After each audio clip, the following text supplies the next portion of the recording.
를 바랍니다. 예수께로 오시기 바랍니다. 이렇게 이야기를 하고 있습니다. 영어는 레스트인데 독일 말로는 루예, 뭔가 조용한 상태.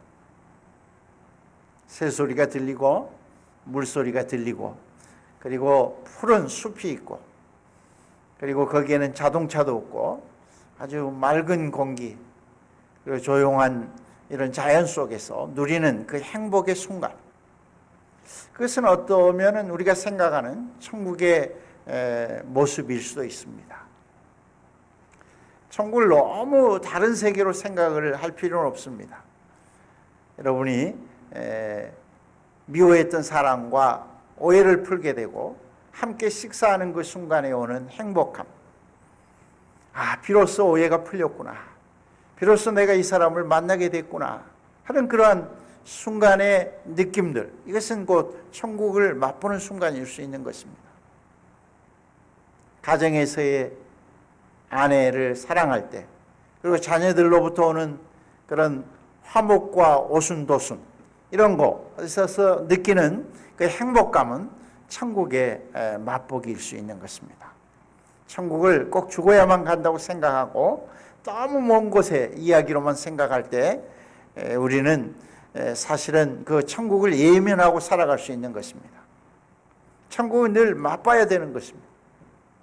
그래서 청교도들이나 경건주의자들, 역사 속에서 진정한 크리스찬들은 이 천국 맛보기가 그들의 삶의 목표였습니다.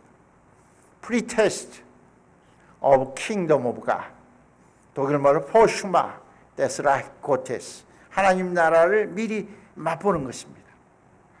그럴 때 그 천국을 더욱 사모하게 되는 거죠. 천국을 맛보지 못하고 이 땅을 살아가면 천국에 대한 기대가 없는 거예요. 그래서 우리의 삶이 시들시들해지고 재미가 없고 정말 원수 사랑도 하지 않게 되고 하나님의 말씀대로 살아가는 삶을 그렇게 그리워하지 않게 됩니다. 그런데 그 천국 맛보기는 하나님 말씀을 나의 삶 속에 적용할 때, 그 말씀대로 살아갈 때 우리는 천국을 누리게 됩니다. 가장 지겨운 삶은 뭐냐? 예수는 믿는데 그 말씀대로 살지 않는다. 그냥 주일날 교회에 가는 것만으로 끝난다.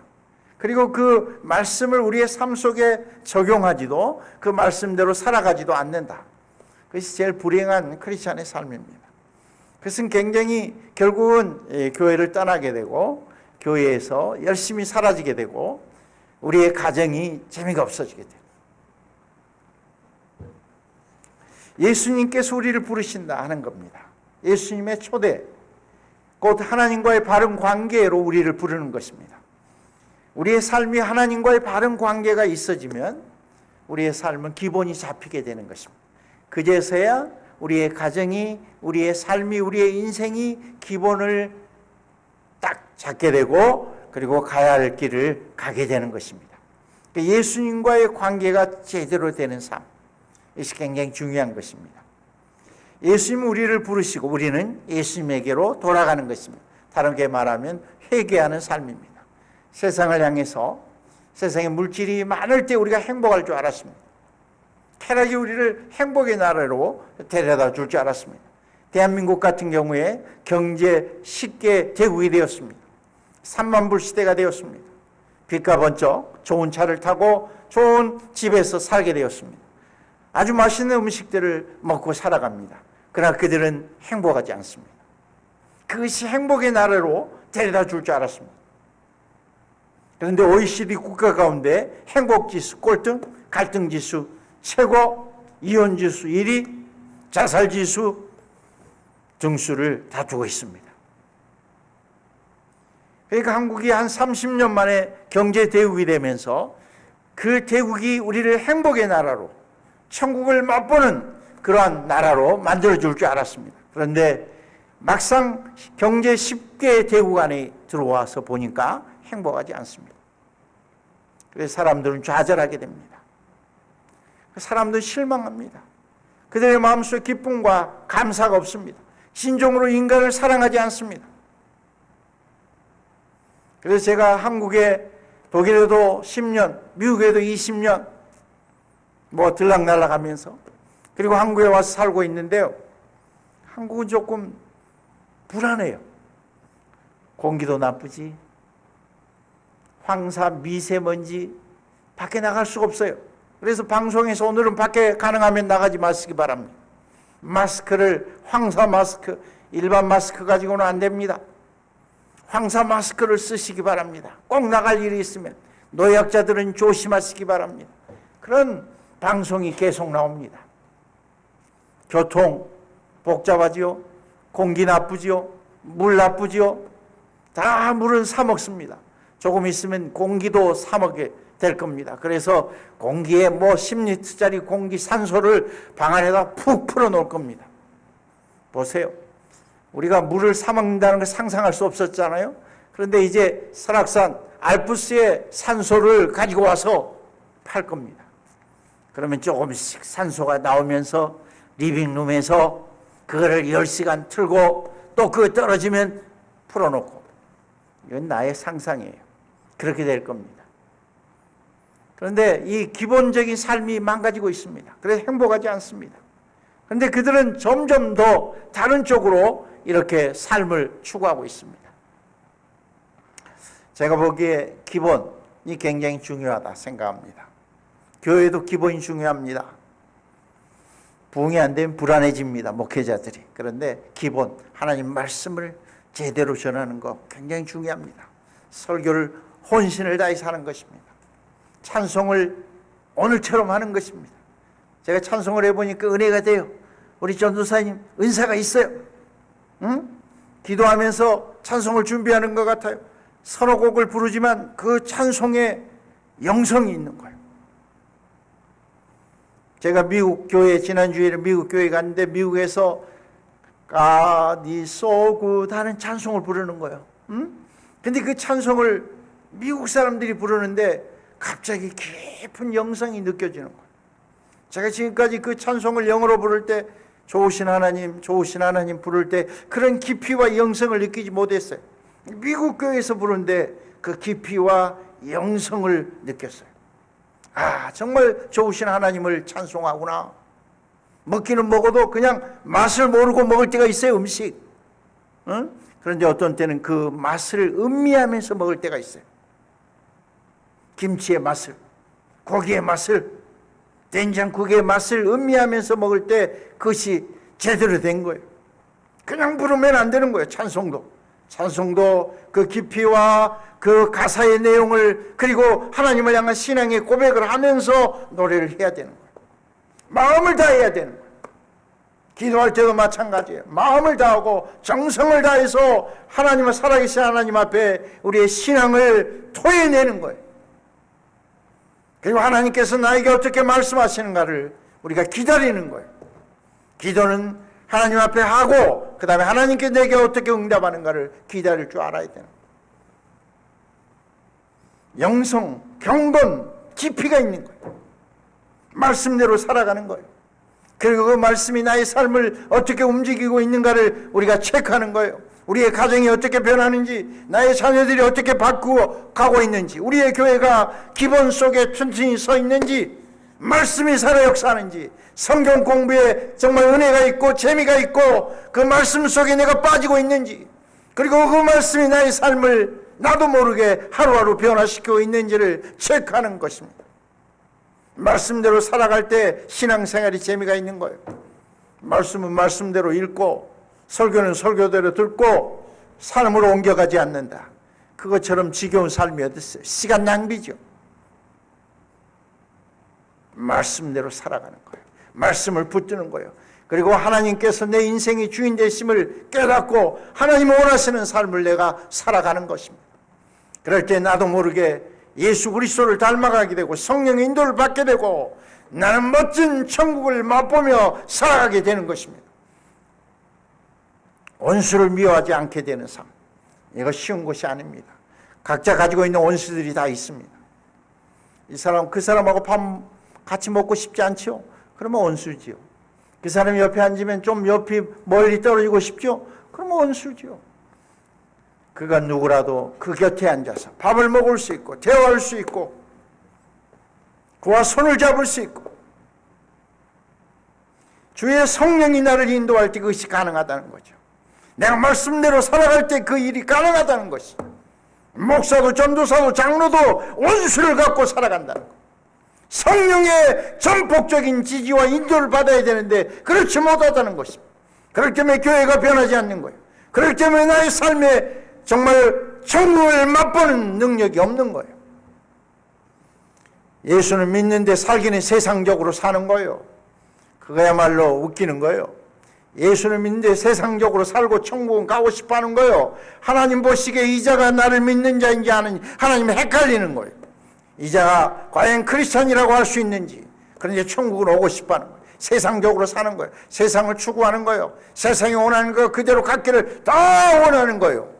그리고 이렇게 말합니다. 하나님, 나 예수를 믿습니다. 그리고 내가 죽은 후에 천국을 가고자 원합니다. 하나님이 헷갈리는 거예요. 내가 보기엔 너는 진정으로 신앙을 갖고 있지 않는데, 나의 삶이 변화되고 있지 않는데 왜 네가 천국으로 오려고 하느냐. 골치 아프다 이거예요.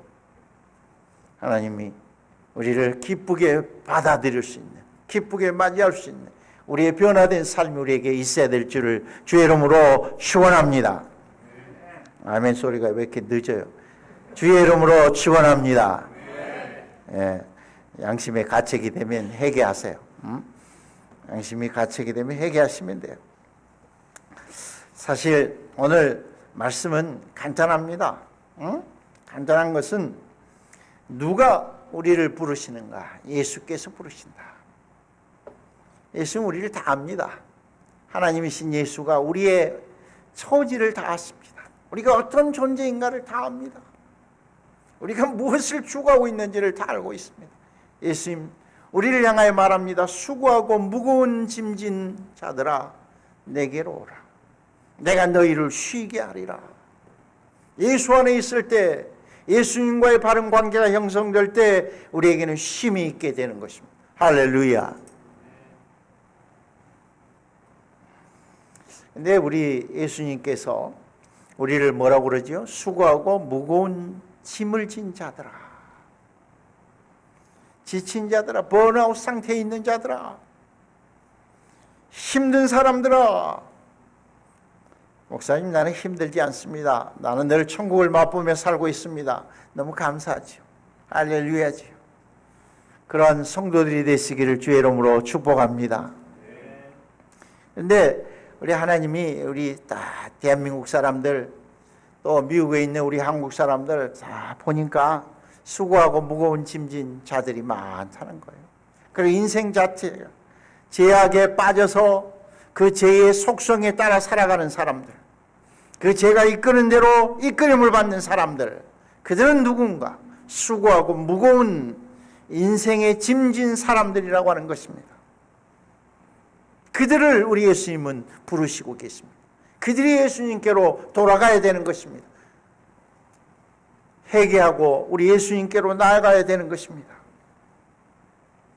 그래서 그 하나님과의 관계, 죄로 인해서 깨어졌던 그 에덴 동산에서 죄로 인해서 깨어졌던 관계가 예수 그리스도를 통해서 하나님께로 돌아가서 그 관계가, 하나님과의 관계가 회복되는 우리의 삶이 될 때, 기본이 될 때 우리는 진정으로 하나님이 원하시는 삶을, 쉼이 있는 삶을, 천국을 맛보는 삶을 살게 되는 것입니다. 할렐루야.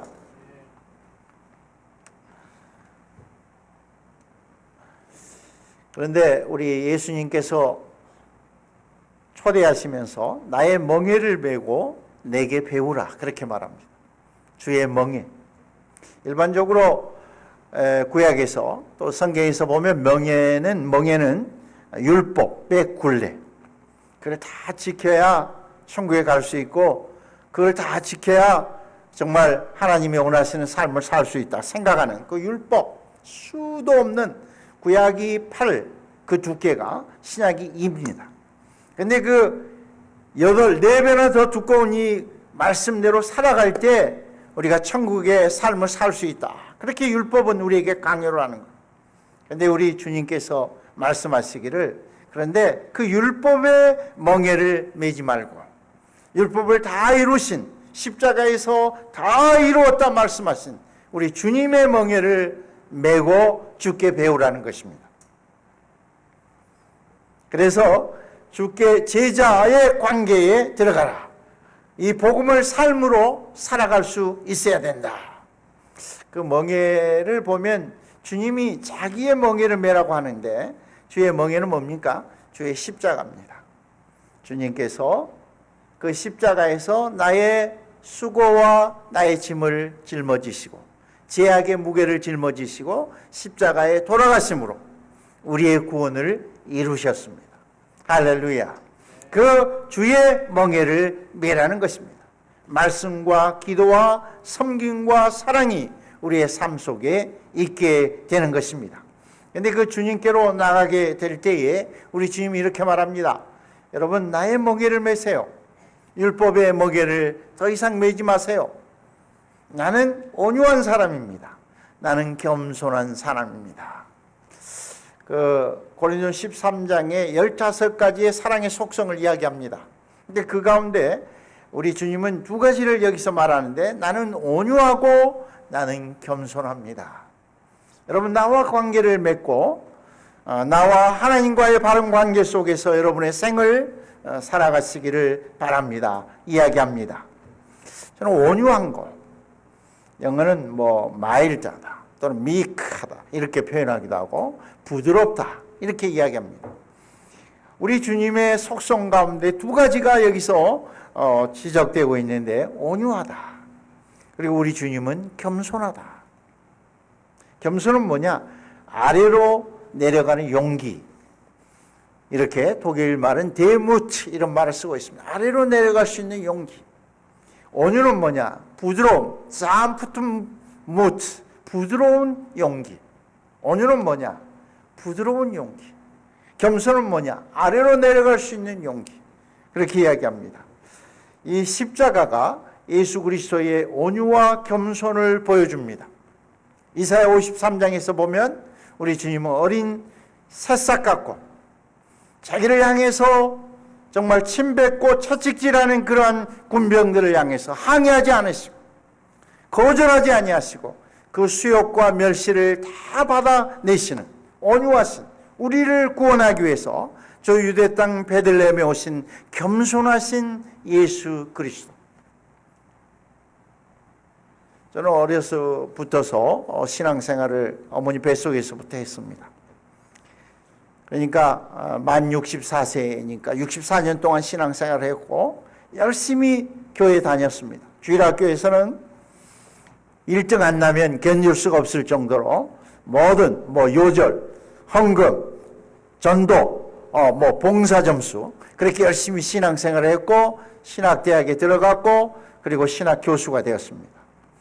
지금까지 저의 결론은 뭐냐? 진정한 크리스찬의 예형적인 모습은 뭐냐? 온유하다. 부드럽다.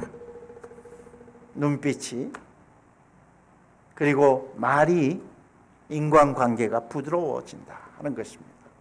우리 예수님의 모습은 온유하신 분이십니다. 사실은 한인교회, 저도 시카고에서 92년에서 96년 동안 목회를 했는데요. 한인교회가 많은 문제점들이 있죠. 여러 가지 이유 중에 하나가 뭐냐? 그냥 날카로워져 있어요. 한인들이 굉장히 날카로워져 있다는 것입니다.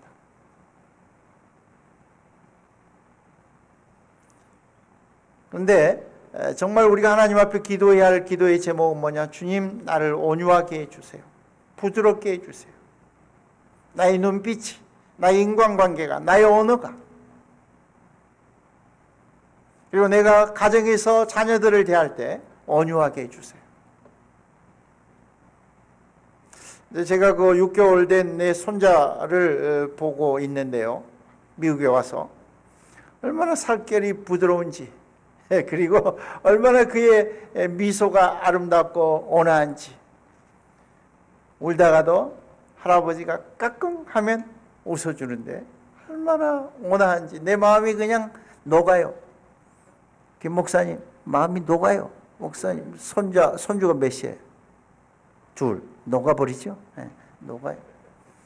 손주를 안 갖고 온 사람 말하지 마세요. 녹아버려. 녹아. 우리 그 손자의 미소를 보는 순간 그가 너무 부드럽고 온유하고 주의 정말 주님의 온유하심이 무엇일까를 생각하게 하는 거예요.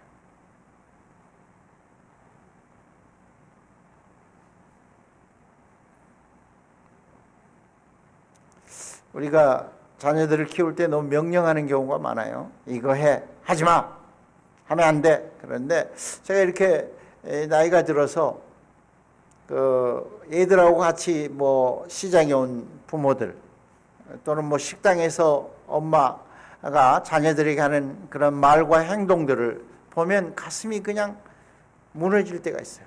너무 독해요. 그 어린 5살, 6살, 7살 먹은 애들에게 엄마가 아빠가 하는 그런 말과 행동들을 보면 너무 강한 거예요. 그렇게까지 할 필요가 없는데. 여기 우리 아들이 하나 와 있는데 저는 우리 자녀들을 가능한 한 손질을 하지 않았어요. 때리지 않았어요. 왜냐하면 기도하고 말하고 옳고 그름을 분명하게 말하고 안 들으면 기도하는 거예요. 하나님께 맡기는 거예요. 그런데 어떻게? 다 잘 자랐어요. 아들 둘, 딸 하나. 서로 얼마나 사랑했는지 몰라요. 그런데 제가 지금 생각해 보면 더 부드럽게, 더 온유하게, 더 겸손하게 말하고 가르치고 그들을 사랑했어야 하는데 한없이 온유하게, 한없이 겸손하게 그들의 눈높이에서 말하고 대화하고 그러지 못한다는 거예요. 성령의 열매인 거예요. 온유와 겸손이 성령의 열매라고 하는 사실이에요.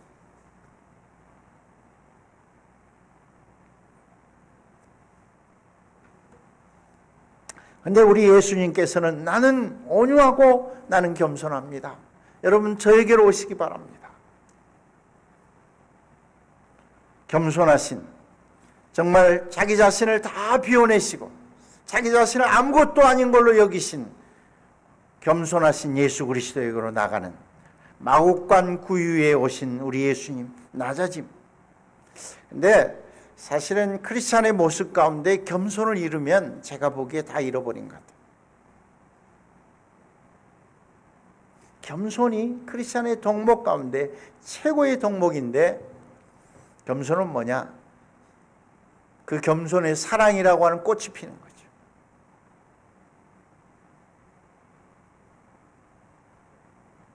교수들이 가장 교만하다고 그러거든요. 우리 학교에 기독교 학부에 신학과의 교수들이 전임들이 한 100명이 됩니다. 한국에서 가장 큰 학교 중에 하나인데요. 신학. 그리고 뭐 겸임 또 개학교수 합치면 한 200명 정도 되는데 다 교만하죠. 저도 교만했죠. 근데 이제 내년 2월 달이 정년인데요. 생각해 보면 교만할 이유가 하나도 없어요. 다 조각지식 가지고 있어요. 우리가 알고 있는 그 학문이라는 게 아무것도 아닌 거예요. 전 뭐 책 한 20권 정도를 썼습니다만은 제가 하나님 앞에 갈 때 그거 다 불태우고 가고 싶어요. 다 내세울 것이 아무것도 없는 거예요. 아무것도 없는 거예요. 되지 못한 학자들이 교만한 거예요. 주님 앞에 우리가 내세울 것이 아무것도 없어요. 어린아이처럼 되는 것이 가장 중요한 거예요. 어린아이와 같은 신앙. 우리 주님께로 가면 우리의 모습이 어떻게 되는가? 온유와 겸손의 모습을 갖게 되는 거예요. 온유하고 겸손한 거예요. 모든 사람을 대할 수 있는 거예요. 모든 사람의 위치에서 말할 수 있는 거예요.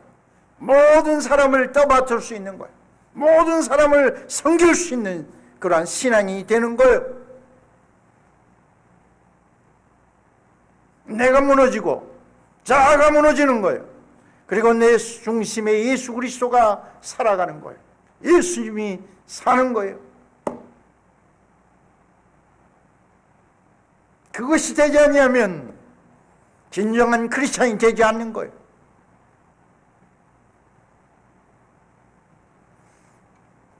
어저께 카페 갔는데 우리 집사람이 이제 마지막 그거 치우라 그러더라고요. 접시랑 뭐 이런 거. 그러니까 우리 서목사님 나를 쳐다보더라고요. 내가 다 가지고 가 쓰레기통에 다 넣었거든. 아이스크림, 뭐 커피, 뭐 차 먹은 거. 근데 옛날 같으면 그게 부담이 되는데 저는 부담이 하나도 안 돼요. 치우는 거예요. 우리 주님 나를 위해 십자가를 지시고 우리의 발을 씻으셨는데 우리가 진정으로 주를 따른다고 한다면 그게 뭐가 문제가 돼요? 뭐가 문제가 돼요? 그게 왜 자존심 상하는 문제가 되는 거예요? 그거 그렇지 않아요. 내가 망가져야 하고 내가 깨어져야 하고 내가 새로워져야 되고 내가 주 예수로 다시 살아나야 되는 거예요. 사도 바울은 고린도전서 15장 31절에 말하기를 여러분 내가 자랑할 것이 있습니다. 제가 여러분 앞에 다놓고 자랑하고 싶은 것이 있습니다. 그게 뭐라 그랬어요? 내가 날마다 죽는 것입니다. 내가 날마다 죽는 것입니다. 그리고 내가 예수로 우리 주님으로 온유와 겸손으로 살아가는 것입니다. 그게 어떻게 가능한 것입니까? 성령께서 나를 인도할 때 성령의 인도를 받을 때 내가 새로워지는 것입니다.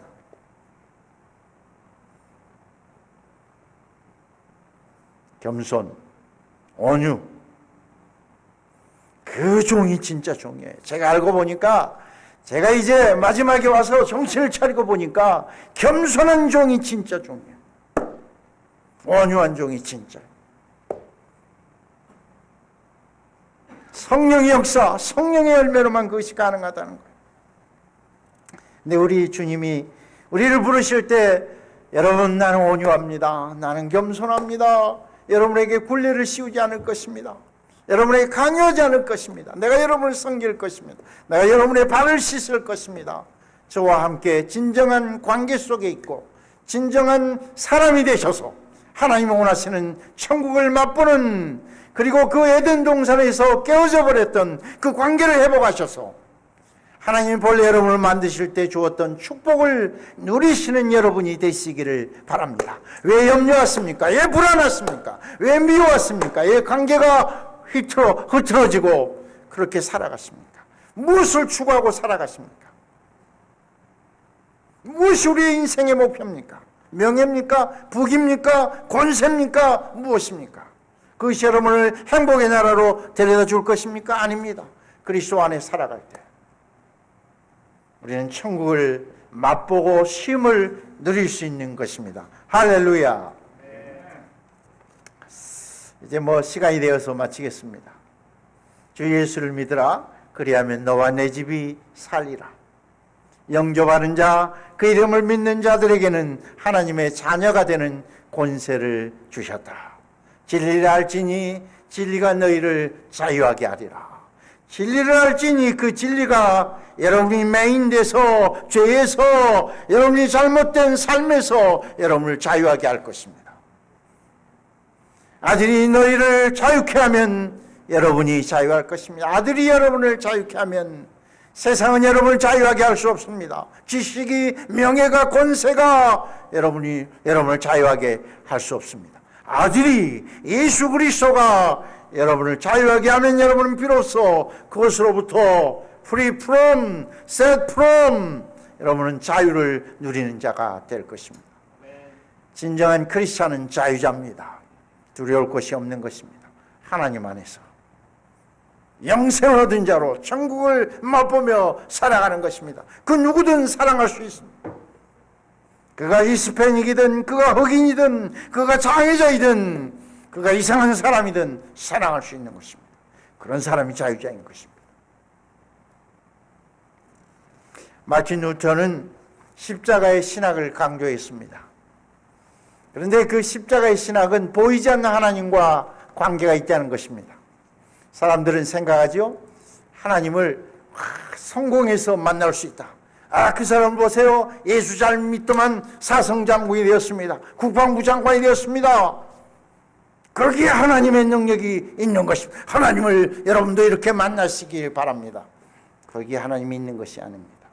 루터는 말합니다. 십자가의 신학, 보이지 않는 하나님, 우리가 기대할 수 없는 곳에서 병중에 암을 만난 사경을 헤매면서 그리고 장애자 딸을 갖는 그 부모의 마음 속에서, 그리고 좌절과 실패 가운데, 사업을 실패하는 가운데서 거기에 나타나시는 하나님을, 보이지 않는 하나님을 만날 수 있을 때 진정한 신앙에 이른다고 하는 것입니다.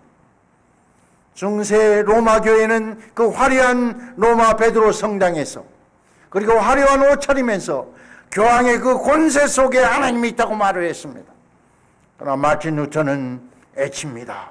그곳에 하나님이 있는 것이 아닙니다. 화려한 에바당에, 그리고 수많은 성도들이 있는 곳에 하나님이 있는 것이 아니라 가난한 유대 땅 그 베들레헴 마국간 구유에서 만나지는 하나님,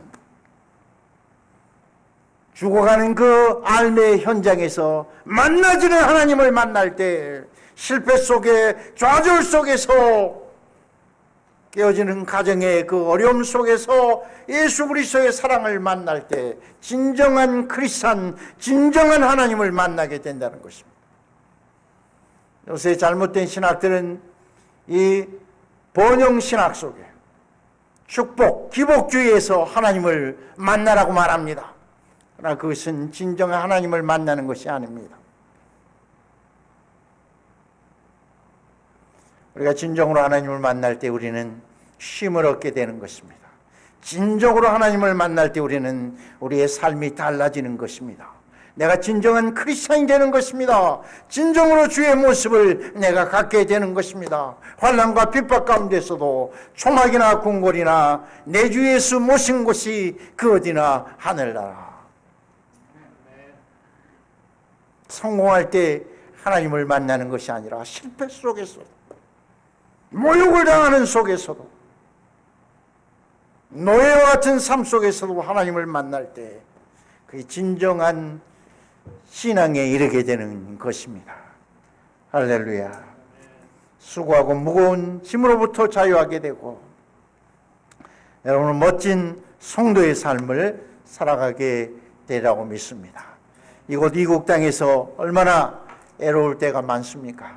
힘들 때가 많습니까? 언어가 안 통하고, 또 어떤 때는 멸시를 당하고, 무시를 당하고, 눈에 보이지 않는 인종차별적인 그런 대우를 받을 때 우리는 마음이 아프고 자존심 상할 때가 있습니다. 그러나 그 가운데서도 하나님이 택한 백성, 천국의 백성, 하나님의 자녀로서 온유와 겸손을 가지고 참으로 그 신앙의 길을 묵묵히 천국을 맛보며 나아갈 때 우리의 가정은 변화되고 내 인생은 바뀌게 되고 정말 캄캄한 밤 하늘에 빛나는 별처럼 빛나게 될 것입니다. 참으로 그러한 축복이 크로스포인트 성도들의 삶과 가정의 사업 위에 우리의 그 예국 땅에서의 삶 속에 함께하기를 주의 이름으로 축복합니다. 다 같이